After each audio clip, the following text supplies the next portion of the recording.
Skin care ইন্ডাস্ট্রিতে serum এখন মোটামুটি এক ধরনের বিপ্লব তৈরি করেছে। যে স্কিন কেয়ারের কিছুও বোঝে না সেও বলে যে আপু আমাকে একটা সিরাম বলেন, আমি সিরাম ব্যবহার করতে চাই। কিন্তু সিরামটা আসলে কেন ব্যবহার করা হয় বা আপনার জন্য প্রয়োজন কিনা, প্রয়োজন হলেও কোনটা প্রয়োজন, এটা আপনি খুব সহজেই আইডেন্টিফাই করতে পারবেন আজকের ভিডিওটা যদি আপনি শেষ পর্যন্ত দেখেন। Welcome back to style with me by Sajia and today without any further do let's get started. প্রথমে চলুন জেনে নেওয়া যাক সিরাম বিষয়টা কি। এটা হচ্ছে এক ধরনের স্কিন কেয়ার প্রোডাক্ট, যে প্রোডাক্টটা আপনি ব্যবহার করলে আপনার ত্বকের ভেতর পর্যন্ত যে ইনগ্রেডিয়েন্ট গুলো ওই সিরামটাতে ব্যবহার করা হয়েছে সেটা পৌঁছে যাবে। এর পেনিট্রেশন ক্ষমতাটা অন্যান্য প্রোডাক্টের থেকে অনেক হাই এবং এখানে কিছু অ্যাক্টিভ ইনগ্রেডিয়েন্ট ব্যবহার করা হয়। এই অ্যাক্টিভ ইনগ্রেডিয়েন্ট গুলো স্কিনের এক একটা কনসার্ন বুঝেই তৈরি করা হয় এবং সেই সমস্যাটাকেই ও সলভ করার জন্য কাজ করে থাকে এবং খুব ইফেক্টিভলি কাজ করে থাকে। ধরেন আরেকটু সহজ করে যদি বলি, ফেস ওয়াশ আমি অ্যাপ্লাই করলাম, ধুয়ে ফেললাম, কাজ শেষ। আমি একটা ক্রিম ব্যবহার করলাম, ক্রিমটা ত্বকের উপরে বসে থাকলো,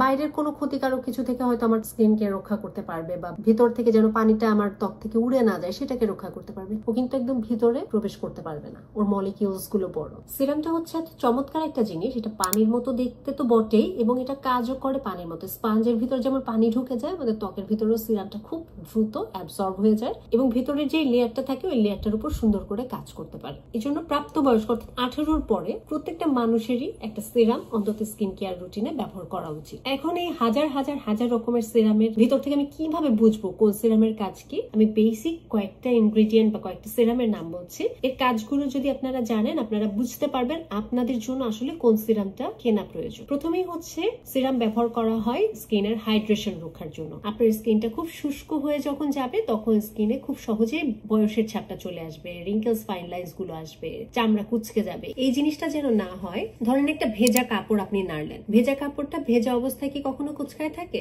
না? ওইটার ভিতরে তো পানি থাকে। পানিটা যখন বাষ্প হয়ে উড়ে যায় তখন দেখবেন কাপড়টা আস্তে আস্তে কুচকে যায়। পাতার দিকে খেয়াল করলে আমরা তাই দেখতে পাই, ফুলের দিকে খেয়াল করলেও তাই দেখতে পাই। পানি যতক্ষণ থাকে ওইটা খুব সুন্দর, একদম টেক্সচারটা সুন্দর থাকে। পানি শুকাতে থাকে, আস্তে আস্তে জিনিসটা কুচকে যায়। ঠিক আমাদের চামড়াটাও এমন। এই কুচকে যেন না যায়, ফাইন লাইনস, রিঙ্কেলস না আসে, এই জন্য পানিটাকে ধরে রাখার জন্য, পানির পরিমাণটাকে স্কিনে বাড়ানোর জন্য হাইড্রেটিং বিভিন্ন ধরনের সিরাম আছে। তো আপনার স্কিনে যদি এই সমস্যাগুলো হয়, আপনাকে কোন সিরাম বাছতে হবে? Hydrating serum. হাইলুরনিক সিরাম হতে পারে, সেন্ট্রাল এশিয়াটিকের সিরাম হতে পারে, বিভিন্ন ধরনের সিকাযুক্ত সিরাম হতে পারে। এগুলো স্কিনের ওয়াটার রিটেনশন বা পানিটাকে ধরে রাখতে ভালো কাজ করে। নাম্বার 2 হচ্ছে আপনার যদি এইজিং প্রসেস স্টার্ট হয়ে যায়। এইজিং বলতে আমরা শুধুমাত্র চামড়া কুচকে যাওয়া বুঝি, আসলে এইজিং মানে সেটা না। এইজিং যখন আপনার শুরু হবে আস্তে আস্তে 30-35 থেকে দেখবেন আস্তে আস্তে আপনার স্কিনে কিছু ব্রাউন তিল হতে শুরু করবে। এটা নিয়ে ঘাবড়ে যাওয়ার কিছু নাই, এটা স্কিন কালারেরই এবং এটা দূর করতে হবে এমন কোনো নেসেসিটি আসলে নাই। এটা আসবে বয়সের সাথে সাথে, মানুষের মুখে এই যে ব্রাউন তিল এগুলো ফর্ম করে, এটা খুব নর্মাল বিষয়, এটা নিয়ে অস্থির হবার কিছু নাই। দ্বিতীয়ত স্কিনে যে রিঙ্কেলস, ফাইন লাইনস এগুলো আসে আমরা জানি। তৃতীয়ত বিভিন্ন ধরনের এইজিং স্পট পড়তে শুরু করে, যেমন ব্রাউন কোন একটা স্পট দেখা দিতে পারে, স্কিনটা একটু আনইভেন মনে হতে পারে। এই ধরনের স্পট গুলো এইজিং এর সাথে সাথে কিন্তু অনেকের স্কিনেই চলে আসে। এটার মানে মেলাজমা না, এগুলোকে এইজিং স্পট বলা হয়। এবং 4 নাম্বার হচ্ছে আপনার ওই যে স্কিনটা খুব রুক্ষ শুষ্ক হয়ে যায়, ডিহাইড্রেটেড হয়ে যায়। এটাও হচ্ছে এইজিং এর একটা মূল লক্ষ্য। এই জিনিসগুলোকে মিনিমাইজ করার জন্য আপনাকে যে সিরামটা বাছতে হবে সেটা হচ্ছে anti ageing serum. Anti ageing এর ভেতরে আপনারা চাইলে রেটনল ব্যবহার করতে পারেন, পেপটাইড ব্যবহার করতে পারেন, ভিটামিন সি ব্যবহার করতে পারেন। এগুলো ভালো অ্যান্টি এইজিং ইনগ্রেডিয়েন্ট হিসেবে প্রমাণিত। 3 নাম্বার হচ্ছে আপনার স্কিনে যদি পিগমেন্টেশন থাকে, দাগছোপ থাকে, এগুলোকে টার্গেট করে কিছু সিরাম বানানো হয়, যেগুলোর কাজ হচ্ছে স্কিনকে ব্রাইট করা, স্কিনের উপরের লেয়ারটাকে ঠিকঠাক রাখা, স্কিনটাকে পাল্পি হেলদি রাখা এবং ওই দাগছোপটাকে লাইট করে ফেলা। এর ভিতরে আলফা আরবুটিন হতে পারে, কোজিক অ্যাসিড হতে পারে, ভিটামিন সি হতে পারে। এই ইনগ্রেডিয়েন্ট গুলো খুব ভালো পিগমেন্টেশনের উপর কাজ করে। 4 নাম্বার হচ্ছে একনি ট্রিটমেন্টের জন্য সিরাম। একনি যাদের স্কিনে খুব ভয়াবহ আকার ধারণ করেছে, acne prone skin, oily skin, তাদের জন্য বিভিন্ন ভালো ভালো সিরাম মার্কেটে অ্যাভেলেবেল আছে, যাদের কাজই হচ্ছে আপনাদের ত্বকটাকে হালকা করে এক্সফোলিয়েশন করা, উপর থেকে একনি পিম্পলটাকে সুথ করা, আরাম দেওয়া, ওগুলোকে শুকিয়ে নিয়ে আসা, দাগগুলোকে রিডিউস করা। এই ধরনের বিভিন্ন সিকা যুক্ত, সেন্ট্রাল এশিয়াটিকা যুক্ত বিভিন্ন ধরনের অ্যাডাপেলেন জেল বলেন, রেটনল আছে, এই সিরাম গুলো বিভিন্ন ভালো ভালো কাজ করে থাকে একনি ট্রিটমেন্টের জন্য। এই হচ্ছে বেসিক কিছু ক্রাইটেরিয়া। আমরা জানলাম কোন সমস্যার সমস্যার জন্য কোন ধরনের সিরাম ব্যবহার করতে হয়। এখন এই হাজার হাজার ধরনের সিরাম যে মার্কেটে অ্যাভেলেবেল আছে, এর ভেতর থেকে আপনার ত্বকের জন্য আপনার কোনটা প্রয়োজন। ধরেন আপনার স্কিনে এজিং আসতে শুরু করেছে, আপনি অবশ্যই বেছে নেবেন একটা রেটনল বা পেপটাইড সিরাম। রেটনলটা ভালো। রেটনল যদি কারোর স্কিনে স্যুট না করে, বেশি হার্শ মনে হয়, বেশি ড্রাই হয়ে যায় স্কিন, ডেফিনেটলি আপনি পেপটাইডে কনভার্ট হতে পারেন। পেপটাইডও খুব ভালো একটা অ্যান্টি এজিং উপাদান। ধরেন না আপনার স্কিনে খুব পিগমেন্টেশন, দাগ ছোপ আসছে, আপনি কি ব্যবহার করবেন? আপনি ভিটামিন সি সিরাম ব্যবহার করতে পারেন, আপনি কোজিক অ্যাসিড সিরাম ব্যবহার করতে পারেন, আপনি আলফা আরবুটিন ব্যবহার করতে পারেন আপনার ত্বকের ধরন অনুযায়ী। আপনার ত্বক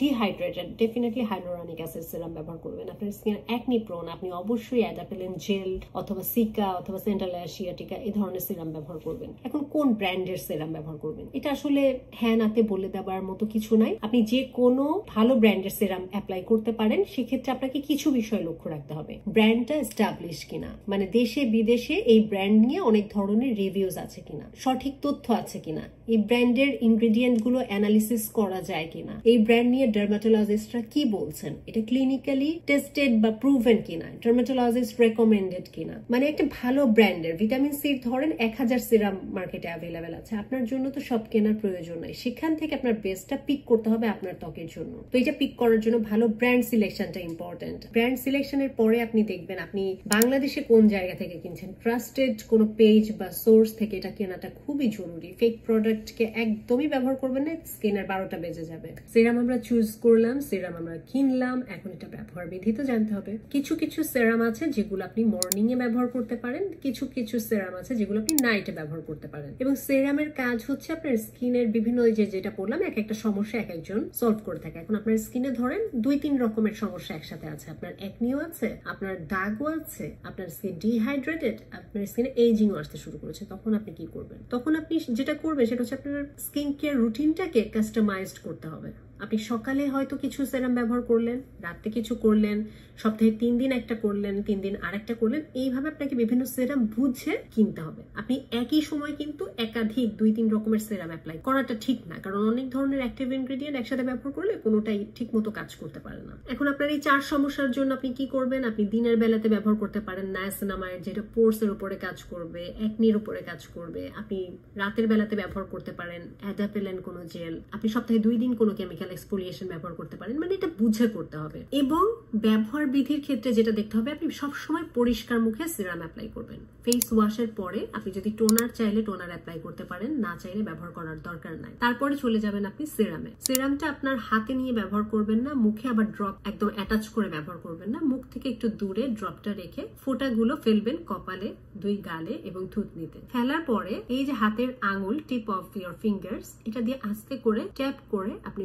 সিরামটা বসাই দিবেন। মাসাজ করবেন না, সিরাম কোনো ক্রিম না যেটা মাসাজ করে আপনার ইলাস্টিসিটি আপনি বাড়াবেন অর সামথিং লাইক দ্যাট। তো আপনি যেটা করবেন, এই যে আপনার আঙুলের ডগা দিয়ে সুন্দর করে সিরামটা বসাই দিবেন। কোনো রাব করবেন না, মাসাজ করবেন না। এইভাবে সিরামটা সুন্দর করে অ্যাপ্লাই করে দেওয়ার পরে কিছুক্ষণ অপেক্ষা করবেন। অপেক্ষা করে অ্যাটলিস্ট 2-3 মিনিট তো সময় দিবেন। ওটা যখন শুকিয়ে যাবে তখন আপনি নেক্সট যে প্রোডাক্টটা ক্রিম অথবা কোনো ট্রিটমেন্ট আপনি সেগুলোতে যেতে পারেন। এবং সিরামটা সংরক্ষণটাও খুব গুরুত্বপূর্ণ। আপনি ঠান্ডা কোনো জায়গায়, খুব বেশি সানলাইট সূর্যের আলো আসে না এমন জায়গাতে সিরাম রাখাটা খুব ভালো প্র্যাকটিস। ঠান্ডা বলতে আবার ফ্রিজে সিরাম রাখবেন না, বাইরেই রাখবেন রুম টেম্পারেচারে, কিন্তু খুব বেশি সানলাইট সরাসরি আসছে এমন জায়গাতে রাখবেন না। একটা সিরাম ওপেনের পরে 6 মাসের পরে আর ব্যবহার করা যায় না। তো অনেক দিন ধরে সিরাম সংরক্ষণ করে রাখারও কোনো প্রয়োজনীয়তা নাই। অনেক সিরাম দেখা যায় 3 মাস পরেই আসলে আর আপনি ব্যবহার করতে পারবেন না। শেলফ লাইন ওই সিরামের গায়ে লিখে দেওয়া থাকে। সিরামের ড্রপারটা কখনোই ফেসের সাথে একদম লাগায় ব্যবহার করবেন না, এতে জীবাণু ট্রান্সমিট হওয়ার সম্ভাবনা থাকে।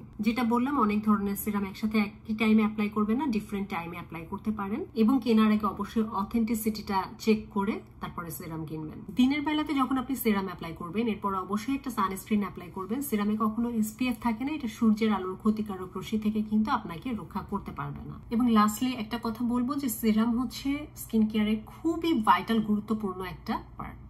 আপনি যদি কিছুই একদম অ্যাপ্লাই করতে নাও চান, অন্তত একটা সিরাম রাতের বেলাতে স্কিন টাইপ, স্কিন কনসার্ন বুঝে অবশ্যই স্কিন কেয়ার ইনকর্পোরেট করবেন। সিরাম কিন্তু খুব ভালো কাজ করে এবং এটা আসলে সায়েন্টিফিক্যালি প্রুভেন যে এটা আপনার স্কিনের ভেতর পর্যন্ত যায়। তো স্কিনের ভেতরের লেয়ারটাতে খুব সুন্দর কাজ করার সুযোগ পায়। আপনার এজিং বলেন, হাইড্রেশন বলেন, আপনার স্কিনের পিগমেন্টেশন বলেন, আপনার রিল্যাক্সেশন বলেন, আপনার অ্যাকনি পিম্পল বলেন, সবকিছুর ক্ষেত্রেই আপনার ডিফারেন্ট সিরাম আছে। আপনার ত্বকের ধরন অনুযায়ী, লাইফস্টাইল অনুযায়ী আপনার স্কিন কেয়ার রুটিনটাকে কাস্টমাইজড করে সঠিকভাবে সিরাম ব্যবহার করতে পারলে আপনার স্কিন অনেক ভালো থাকবে। স্কিন কেয়ার একটা সায়েন্স, বুঝে করতে পারলে এটা আপনাকে ডেফিনেটলি খুব ভালো রেজাল্ট দিবে, না বুঝে করতে পারলে কিন্তু একদম ডিজাস্টারাস হবে। সো সিরাম কেনার আগে বুঝে শুনে বিভিন্ন রিভিউজ দেখে অ্যানালিসিস করে ভালো ব্র্যান্ডের প্রোডাক্ট, অরিজিনাল প্রোডাক্ট কিনে অ্যাপ্লাই করেন। সিরামটা আপনার স্কিনকে ভালো রাখতে অবশ্যই হেল্প করবে। Serum is a very very good skin care product, I must say. Serum related অনেক ভিডিওস আমার ইউটিউব চ্যানেলে আছে। আরো কোনো কোয়েরিজ থাকলে কমেন্ট সেকশনে লিখে জানাতে ভুলবেন না। That's all for today. See you on my next video. Till then, stay fine, stay safe, and spread the awareness. Thanks for watching. Take care. Goodbye.